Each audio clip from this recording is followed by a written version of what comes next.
Hey guys, GreenLeoMan here. On today's episode, I'm going to show you how to put a old-fashioned CD player deck like a Sony Xplode into one of these. So without further ado, let's go.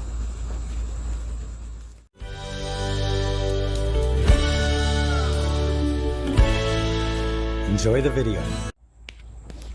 Alright, so get your windshield wiper blade off. You got to undo this nut and then the blade just pulls off. Alright, once you get the wiper blade off, you're going to want to go up to the corner plastic here and be careful. You hear that pop? That was one of the clips. There's going to be another one like all along. I think there's like 5 or 6 of them. So let me get this off and I'll show you what I mean. Alright, see, now that I got it off, these little slots here are what these plug into. And there's 5 of them, I was wrong. Alright, so once you get that piece off, there's 3 screws you got to undo. So one right here on either side and one right in the middle. Let's take those 3 screws out. Alright, once you got all the screws out, there's a little nub right here. Now this hood slides towards you and up. So get that nub out and give this hood a little slide. See, it'll pop.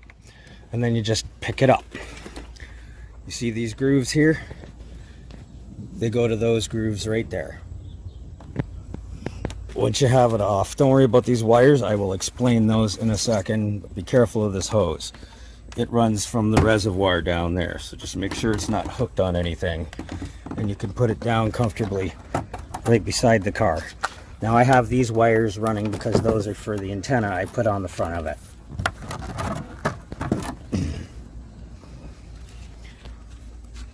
Alright, so as you can see, those 2 wires just run into the antenna of the radio. Now for the radio, you can see where I have it mounted.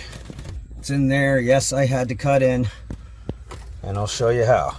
I used the soldering iron and I got up under there and just melted the back piece out. Here's the piece that I actually cut out. So, you know, just that back little piece in order to get the radio to fit in there. Now, for your constant power, right here is your 12 volt converter.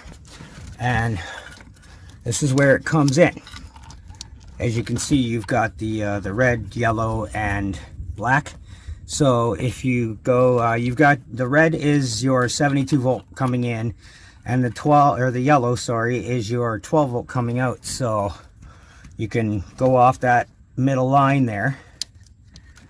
I'm trying to get it to show you.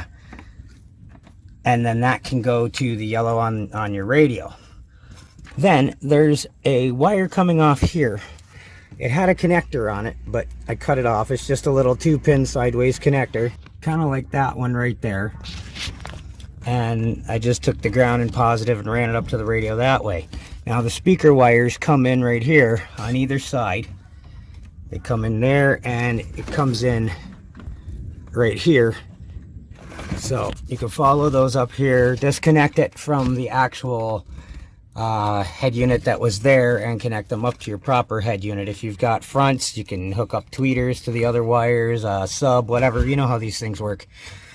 And then when you're all done, just make sure you put this firewall piece back up.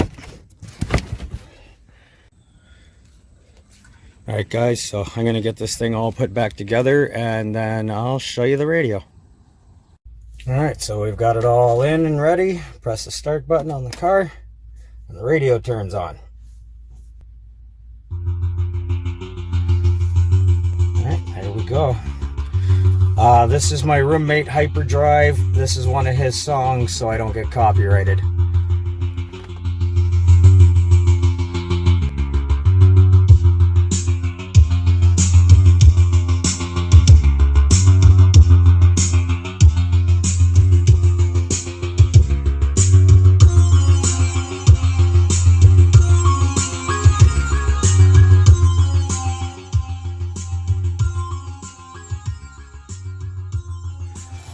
Alright guys, as you can see, it works very well. So thanks for joining me on how to install an old-fashioned CD deck into the Matrix Nexa 4S. Stay tuned for the next video. When I hit 1,000 subscribers, I will be making a full pro and con review of the Matrix Nexa 4S. And if you like that video and you want to see more great videos from my channel, feel free to watch this video right here. And don't forget to subscribe. Catch you on the next one.